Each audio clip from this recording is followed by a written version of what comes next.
محترم و مکرم طالبان علم، السلام علیکم ورحمۃ اللہ وبرکاتہ۔ بسم اللہ الرحمن الرحیم۔ الحمد للہ رب العالمین، والصلاة والسلام علی محمد سید المرسلین وعلی آلہ واصحابہ اجمعین۔ اللہم افتح علینا حکمتک وانشر علینا رحمتک یا ذا الجلال والاکرام۔ محترم ناظرین، آج ہمارا اس کتاب علم الصیغہ میں سبق فصل دوم در بیان اسماء مشتقہ سے ہے۔ اس کتاب میں شروع میں آیا کہ این رسالہ مشتمل است بر یک مقدمہ و 4 باب و خاتمہ۔ یہ رسالہ مشتمل ہے ایک مقدمے اور 4 باب اور ایک خاتمے پر۔ تو مقدمہ ہو چکا ہے، پہلا باب شروع ہو گیا۔ پہلے باب میں 2 فصلیں کی گئیں۔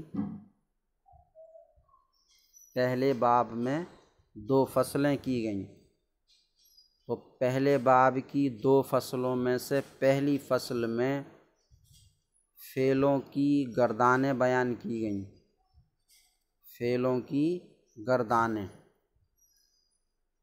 اب پہلے باب کی اس دوسری فصل میں اسماء مشتقہ بیان کیے جا رہے ہیں۔ تو یہ دوسری فصل ہے پہلے باب میں، جو 2 فصلیں تھیں ان میں کی دوسری فصل۔ تو فصل دوم در بیان اسماء مشتقہ، دوسری فصل اسماء مشتقہ کے بیان میں۔ اسماء مشتقہ یہ اسم مشتق کی جمع ہے، اسم مشتق کی، اور اسم مشتق کی تعریف مقدمے میں آ چکی ہے کہ مشتق وہ اسم ہے جو فعل سے بنایا گیا ہو، لایا گیا ہو، جیسے ضارب اور منصر۔ اب یہ اسماء مشتقہ کتنے ہیں، کون کون سے ہیں، یہ بیان ہوگا۔ تو دوسری فصل اسماء مشتقہ کے بیان میں 6 اسم از فعل مشتق می شوند۔ 6 اسم از فعل مشتق می شوند، 6 اسم فعل سے مشتق ہوتے ہیں۔ 6 اسم فعل سے مشتق ہوتے ہیں، یعنی اسماء مشتقہ 6 ہیں۔ 6 اسم فعل سے مشتق ہوتے ہیں۔ نمبر 1 اسم فاعل، اوپر یہ نمبر لکھے ہیں، اسم فاعل۔ نمبر 2 اسم مفعول۔ نمبر 3 اسم تفضیل۔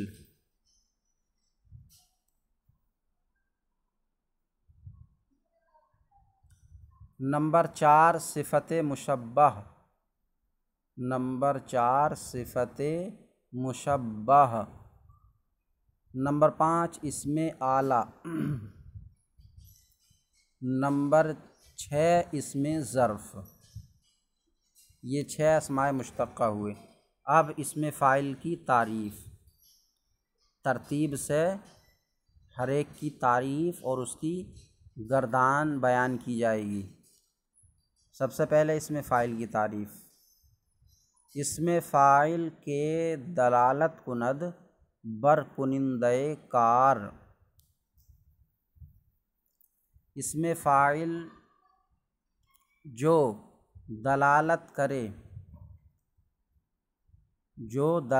کرے بر کا معنی پر اور کنندہ کرنے والا، فارسی کا یہ اسم فاعل ہے، کنندہ کرنے والا، کار کام، کنندہ کار یہ مضاف مضاف الیہ ہو گیا، کام کا کرنے والا یا کام کے کرنے والے، کام کے کرنے والے۔ تو اس میں فاعل جو دلالت کرے کام کے کرنے والے پر، کام کے کرنے والے پر، یعنی کام کے کرنے والے کو جو بتائے، تو اس میں فاعل جو دلالت کرے کام کے کرنے والے پر، سیدھا اردو محاورے میں ترجمہ ہوگا، اس میں فاعل وہ اس میں مشتق ہے کہ وہ اس میں مشتق ہے، اس میں فاعل وہ اس میں مشتق ہے جو کام کرنے والے پر دلالت کرے، کام کرنے والے پر دلالت کرے۔ از ثلاثی مجرد مطلقاً بر وزن فاعل آید، ثلاثی مجرد سے مطلقاً، ثلاثی مجرد سے مطلقاً فاعل کے وزن پر آتا ہے، ثلاثی مجرد سے مطلقاً۔ اب یہ مطلقاً کیوں لایا گیا ہے؟ تو مطلقاً مطلب بے قید، تو بے قید کا مطلب یہاں کیا ہے کہ یہ قید نہیں ہے کہ مضارع، اس میں فاعل جو ہے مضارع سے بنتا، تو یہ قید نہیں ہے کہ مضارع میں عین کلمے پر زبر ہو تو اس وزن پر آئے گا، عین کلمے پر مضارع میں زیر ہو تو اس وزن پر آئے گا، پیش ہو تو اس وزن پر آئے گا، ایسی کوئی قید نہیں ہے، بلکہ بے قید مضارع میں عین کلمے پر چاہے زبر ہو یا زیر ہو یا پیش ہو، اس میں فاعل کے وزن پر آئے گا، فاعل کے وزن پر۔ تو ثلاثی مجرد سے مطلقاً فاعل کے وزن پر آتا ہے۔ بحث اس میں فاعل کی گردان، فاعل کرنے والا ایک مذکر، فاعل کرنے والا ایک مذکر۔ اب اس میں وہ یا تو یا میں نہیں لگایا جائے گا، یعنی غائب یا حاضر یا متکلم نہیں لگایا جائے گا، بلکہ اس میں فاعل غائب اور حاضر اور متکلم سب کے لیے آتا ہے، صرف مذکر یا مؤنث ہوگا اس میں، اور واحد تثنیہ جمع۔ غائب یا حاضر یا متکلم نہیں، تو فاعل کا معنی کرنے والا ایک مذکر، وہ یا تو یا میں کچھ نہیں، وہ بھی ہو سکتا ہے، تو بھی ہو سکتا ہے اور میں بھی ہو سکتا ہے۔ تو فاعل کرنے والا ایک مذکر، صیغہ واحد مذکر، صیغہ واحد مذکر، غائب حاضر متکلم نہیں، فاعل کرنے والا ایک مذکر، صیغہ واحد مذکر، فاعلان کرنے والے دو مذکر، صیغہ تثنیہ مذکر، فاعلین کرنے والے دو مذکر، صیغہ تثنیہ مذکر۔ اب یہ تثنیہ کے دو صیغے کیسے آئے، فاعلان فاعلین، اس کی وجہ آگے خود ہی اس کتاب میں آ رہی ہے۔ تو فاعلان اور فاعلین دونوں تثنیہ کے صیغے ہیں، دونوں کا معنی ہے کرنے والے دو مذکر۔ کیوں ہیں، کیسے آئے ہیں دو، یہ آگے ابھی آ رہا ہے۔ فاعلون کرنے والے کئی مذکر، صیغہ جمع مذکر، فاعلین کرنے والے کئی مذکر، صیغہ جمع مذکر۔ فاعلون اور فاعلین دونوں جمع ہیں، جمع کے دو صیغے کیسے کیوں آئے یہ بھی ابھی آ رہا ہے۔ فاعلتن کرنے والی ایک مؤنث، فاعلتن کرنے والی ایک مؤنث، صیغہ واحد مؤنث۔ فاعلتان کرنے والی دو مؤنث، صیغہ تثنیہ مؤنث۔ فاعلتین کرنے والی دو مؤنث، فاعلتین کرنے والی دو مؤنث، صیغہ تثنیہ مؤنث۔ یہ بھی فاعلتان و فاعلتین دونوں تثنیہ کے صیغے ہیں۔ فاعلاتن کرنے والی کئی مؤنث، صیغہ جمع مؤنث۔ اب یہ تثنیہ کے دو صیغے کیسے آئے ہیں؟ تثنیہ بحالت رفع بالف آید، تثنیہ حالت رفع میں الف کے ساتھ آتا ہے۔ تو گردان میں تثنیہ کے حالت رفع کا بھی صیغہ دیا گیا، و بحالت نصب و جر بیا کے ما قبلش مفتوح بود، اور نصب اور جر کی حالت میں اس یا کے ساتھ جس کا ما قبل مفتوح ہو، اور نصب اور جر کی حالت میں اس یا کے ساتھ جس کا ما قبل مفتوح ہو، یا اس طرح کہتے ہیں حالت نصب و جر میں یا ما قبل مفتوح کے ساتھ۔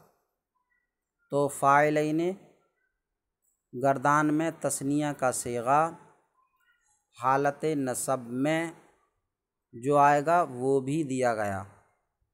تو فاعلین اور فاعلین دونوں تثنیہ کے صیغے گردان میں دیے گئے۔ تثنیہ کا جو صیغہ رفع میں آئے گا وہ بھی بیان کیا گیا، اور جو نصب میں آئے گا وہ بھی، اور جر میں آئے گا، نصب اور جر میں آئے گا۔ تو رفع میں فاعلان اور نصب اور جر میں فاعلین۔ و نون تثنیہ مکسور باشد، اور تثنیہ کا نون مکسور ہوتا ہے، تثنیہ کا نون مکسور ہوتا ہے۔ و جمع بحالت رفع بواو آید، جمع بحالت رفع بواو آید، اور جمع حالت رفع میں واو کے ساتھ آتا ہے۔ تو جمع میں فاعلون، تو جمع کا وہ صیغہ بھی بیان کیا گیا جو رفع کی حالت میں واو کے ساتھ آئے گا۔ و بحالت نصب و جر بیا کے ما قبلش مکسور باشد، اور حالت نصب و جر میں اس یا کے ساتھ، حالت نصب و جر میں اس یا کے ساتھ جس کا ما قبل مکسور ہو، یا اس طرح کہ حالت نصب و جر میں یا ما قبل مکسور کے ساتھ۔ تو گردان میں وہ صیغہ بھی بیان کیا گیا جو نصب اور جر میں آئے گا جمع کا۔ تو جمع کا صیغہ یا ما قبل مکسور کے ساتھ آئے گا تو وہ بھی بیان کیا گیا فاعلین۔ تو فاعلون فاعلین دونوں جمع کے صیغے ہیں۔ فاعلون حالت رفع میں آئے گا، اور فاعلین حالت نصب و جر میں آئے گا۔ و نون جمع مفتوح بود، و نون جمع مفتوح بود، اور جمع کا نون مفتوح ہوتا ہے۔ فاعلون تو جمع کا نون مفتوح ہوتا ہے، تثنیہ کا نون مکسور ہوتا ہے، اور یہ دونوں ہی نون اضافت کے وقت گر بھی جاتے ہیں۔ جب ان کو مضاف کیا جائے گا تو یہ نون گر جائیں گے۔ اب سوال یہ ہے کہ تثنیہ کا نون مکسور کیوں ہوتا ہے اور جمع کا نون مفتوح کیوں ہوتا ہے؟ یہ خلاصہ انشاءاللہ ہدایت النحو میں کر دیا جائے گا۔ تو آج کا ہمارا سبق اتنا ہی ہے۔ فصل دوم سے اسم فاعل کا مکمل بیان۔ اللہ تعالیٰ سے دعا ہے کہ سبق یاد کرنے کی توفیق عطا فرمائے۔ السلام علیکم ورحمۃ اللہ وبرکاتہ۔